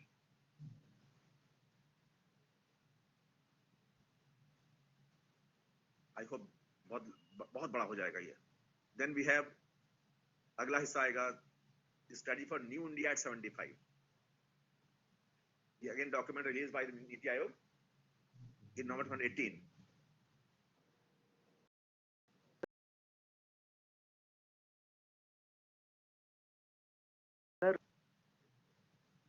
is better. Actually, change is always better. Change is always better. अगर बेटर ना होता तो आपने जो शुरुआत में लिखा, एकदम शुरुआत में लिखा कि इवैल्यूएशन ऑफिस ने रिकमेंड किया कि प्लानिंग कमीशन को बदल दिया जाए. तो अगर बेटर ना होता तो रिप्लेस करने का रिकमेंडेशन इवैल्यूएशन ऑफिस क्यों देता? और यूनियन कैबिनेट स्क्रैप क्यों करता? और जहां प्राइम मिनिस्टर और ऑल स्टेट चीफ मिनिस्टर बैठकर नए ढांचे को बनाने की बात कर रहे हैं वो क्यों करते? इसीलिए this is always a better body than the earlier body of planning commission. Sir,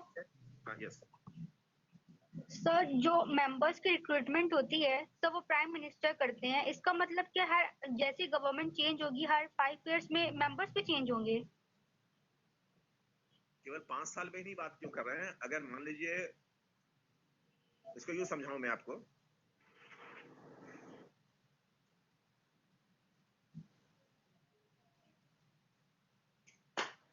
इसको मैं यूं समझाऊं आपको कि बताइए आपने 5 साल क्यों कहा? सर गवर्नमेंट की जो मैक्सिमम लिमिट है 5 इयर्स होती है. हाँ, लेकिन क्या उसी 5 साल में सरकार गिर नहीं सकती। सर ये सब वो भी हो सकता है, सर ये भी हो सकता है एक्सीड भी कर सकती है। हो सकता नहीं है, हुआ है। याद कीजिए कितना बताया था मैंने, भारतीय Desai Janata Party government versus Congress government, Indira Gandhi आई, उन्होंने काटा, तो ये क्यों कह रहे हैं कि 5 साल में होगी? दो बातें सर रखिए। मतलब कहने का मतलब कि जब भी गवर्नमेंट चेंज होगी तब इसका मतलब मेंबर्स चेंज होंगे। पहले मैं 2 बातें सुन लीजिए। Yes sir. पहली बात, मान लीजिए गवर्नमेंट चेंज नहीं होती लेकिन प्राइम मिनिस्टर चेंज हो जाता है, ऐसा हो सकता है कि नहीं? हुआ भी है देश में।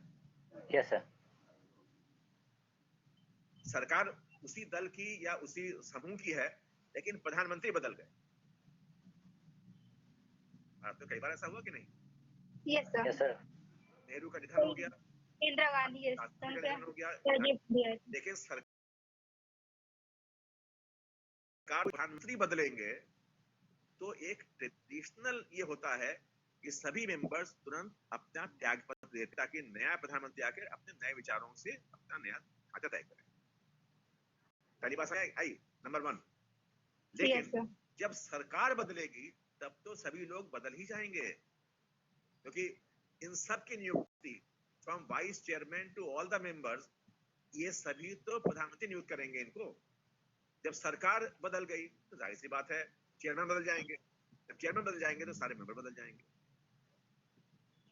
सर ये भी तो हो सकता है मतलब नीति आयोग को खत्म करके फिर से पंचवर्षीय योजनाएं चालू की जाए, जैसे हो सकता है, क्यों नहीं हो सकता? बिल्कुल हो सकता है, ऐसा भी हो सकता है, लेकिन हम लोग कोई एस्ट्रोलॉजर तो नहीं है कि हम लोग बात कर सके। Yes sir. एस्ट्रोलॉजर तो नहीं है, तो जो सरकार आएगी उनका जो मैंडेट होगा या जो उनका एजेंडा होगा उस पर वो बदल भी सकते हैं, फिर से हम लोग लौट सकते हैं। ऐसा हमने तो नहीं कहा कि नहीं कर सकते, हमने कहा जो अब तक हुआ हम उसकी बात कर रहे हैं, आगे तो कुछ भी हो सकता है। Yes sir. Sir, on which basis we can say that Niti Aayog is better than Planning Commission? Please explain. देखिए, I can give you many reasons. जब पहले बात ये कर रहे थे, देखिए यहाँ पर कि मैंने 10 objectives. These 10 objectives, if you specify these 10 objectives itself will define why Niti Aayog is better than the earlier system. And specifically, when you talk about the better, then you discuss about the national security interest of the country, which was totally out of the purview of the Planning Commission. Yes, sir. हम हमेशा कहते हैं B and B, capital B and capital B, B and B balance. सुना आपने triple B, B B B, 3 balance? No, sir. B B B, B and B balance. चलिए बता दूं क्या है। पहला B है B फॉर ब्रेड, दूसरा B है B फॉर बॉम्ब और balance. Bread and bomb balance. Bread है आपका इकोनॉमी, बॉम्ब है आपका नेशनल डिफेंस और सिक्योरिटी। बताइए आपको इन दोनों में संतुलन करना है या केवल ब्रेड ही करें और बॉम्ब को भूल जाएं? सर दोनों में बैलेंस करना है। या केवल बॉम्ब पे फोकस करें, ब्रेड को भूल जाएं? दोनों महत्वपूर्ण है ना। Specifically for India, looking at the geopolitical location and situation, और जो हमारे इर्द गिर्द देश हैं उनके लिए आज हमारे लिए डिफेंस पर अधिकार करना बहुत बहुत इंपॉर्टेंट है, वरना आपका ब्रेड भी लोग हड़प लेंगे। आपकी इकोनॉमी तब सशक्त होगी जब आपकी प्रतिरक्षा सशक्त हो और कोई दूसरा देश आप पर अटैक करने की बात न सोचे। That is why national security and defense is important, and that point has been effectively covered under Niti Aayog, and that is, I can say that one most important reason why Niti Aayog is much better effective than planning commission. केवल एक ही बात की बात कर लूं तो भी आप कह सकते हैं कि नीति आयोग बहुत अलग और बहुत प्रभावशाली। सर जैसा कि आपने सर कहा है कि इसके पहले सर राष्ट्रीय सुरक्षा पर ध्यान नहीं दिया गया था सर, लेकिन नहीं आप गलत कह रहे हैं। मैंने ये नहीं कहा ध्यान नहीं दिया गया था, मैंने कहा कि नेशनल डिफेंस प्लानिंग कमीशन के रूल्स के अंतर्गत शामिल नहीं था। मैंने ये कहा, मैंने ये नहीं कहा ध्यान नहीं दिया गया था। मैंने कहा ध्यान नहीं दिया गया था, ये मैंने बिल्कुल नहीं कहा। मैंने कहा जो बिजनेस रूल्स थे उसमें डिफेंस शब्द का उल्लेख नहीं था, केवल आर्थिक कार्यक्रम, आर्थिक योजनाओं को बनाने का और संसाधनों को उसके लिए कार्यान्वित करने का उद्देश्य था। यहाँ पर डिफेंस शब्द को स्पेसिफिकली जोड़ा गया है। मैंने ये कहा, मैंने ये नहीं कहा कि डिफेंस को ध्यान नहीं दिया गया। सर जैसे कि सर 1948 में जो आर्थिक नीति थी सर, उसमें भी सर आरक्षित जो विषय थे सर, जैसे कि डिफेंस ऑफेंस से रिलेटेड सर, राष्ट्रीय सुरक्षा से रिलेटेड, तो गवर्नमेंट के अंडर ही आते थे, उसको प्राइवेट पार्टी। ये तो मैंने आधे घंटे पहले ही आपसे कहा था कि पहले हमारा पूरा डिफेंस टोटली पब्लिक सेक्टर के अंतर्गत था, सारे उपकरण पब्लिक सेक्टर बनते थे। लेकिन फिर मैंने अभी आपसे कहा था, लेकिन अब जो नई आर्थिक नीति आई उसमें डिफेंस को निजी निवेश और विदेशी निवेश के लिए भी खोल दिया गया, ये पहले नहीं था। ये तो चेंज है ना, ये तो स्ट्रक्चरल चेंज हुआ डिफेंस में, और डिफेंस पॉलिसी का एक हिस्सा हो गया। ये सर उसके पहले भी सर, जैसे कि मतलब राष्ट्रीय सुरक्षा का पर्याप्त ध्यान देने के कारण ही सर उसको आरक्षित कर दिया गया था कि कोई बाद में कोई थ्रेट ना दे इंडिया को। हम ये नहीं कह रहे हैं कि डिफेंस सेक्टर, डिफेंस उत्पादन आरक्षित करने की वजह से, उस वजह से हमारा डिफेंस सेक्टर, हम ये नहीं कह रहे हैं। लेकिन प्राइवेटाइजेशन करने के बाद आज डिफेंस सेक्टर में जितना इनोवेशन हुआ है वो पहले नहीं था। डीआरडीओ तो बहुत साल पहले का, डीआरडीओ तो आपकी बात है, डीआरडीओ पहले से ही है, लेकिन डीआरडीओ को अब आप ये एक नई बात है। Yes sir. Sir NITI Aayog का पहले उपाध्यक्ष सर अरविंद पनगड़िया को बनाया गया था पहले थे। हाँ तो आपकी लिखा आज क्या, मैंने आज का लिखा है, पनगड़िया तो पहले थे। जी सर, आप जो लिखा है डॉक्टर राजीव कुमार, वो तो आप अभी कहना ना वर्तमान में क्या, मैं वर्तमान हाथ लिखा रहा हूँ, पहले का नहीं। अब पहले देखिए जो आप पहले जो हमने यहाँ पे लिखा है फुल टाइम मेंबर्स, इसमें डॉक्टर विवेक देवरॉय थे पहले, अब वो नहीं है इसमें। मैंने उनका नाम डिलीट किया, क्यों लिखूं? मैंने कहा आज जो है वो ढांचा लिखा रहा हूँ, ना कि पूर्व में क्या था। पूरे बहुत चेंज है। जी सर। तो गवर्नमेंट जब सेम रहती है और प्राइम मिनिस्टर चेंज हो तो सर इनके लिए कंपलसरी है क्या, इनको त्याग पत्र देना पड़ेगा? नॉट कंपलसरी, एक ट्रेडिशन है, कंपलसरी नहीं है कोई, because it is not a constitutional body. Constitutional body तो है नहीं, इस संविधान में लिखा हुआ ऐसा नहीं है। एक होता है कि भाई जो नया व्यक्ति आएगा, नया हिस्सा चुनेगा अपना, लेकिन मैंने का त्याग पत्र देना ही पड़ेगा। अब चाहिए होता है कि अक्सर त्याग पत्र देते हैं, अब अगला जो व्यक्ति आएगा वो स्वीकार करे या ना स्वीकार करे, उसकी इच्छा है। Yes sir, thank you sir. चलिए, ओके, ऑल फॉर डे। फिर नेक्स्ट जो क्लास होगा वो मैं होपफुली आइदर नेक्स्ट सैटरडे और संडे को करूंगा, नॉट ऑन फ्राइडे, क्योंकि फ्राइडे को मैं नहीं कर पाऊंगा next, because Friday we have some other programmes, तो आई विल अनाउंस अकॉर्डिंगली। एक आधी नोट कर लेंगे तो बाकी सारी बातें पूरी जाएंगी। Although I have covered most of the part of the planning. Okay sir, okay sir, okay, thank you, thank you sir, thank you sir, thank you sir, thank you sir. Sir एक प्रश्न, बस प्रश्न खत्म। सचिन, हाँ भैया।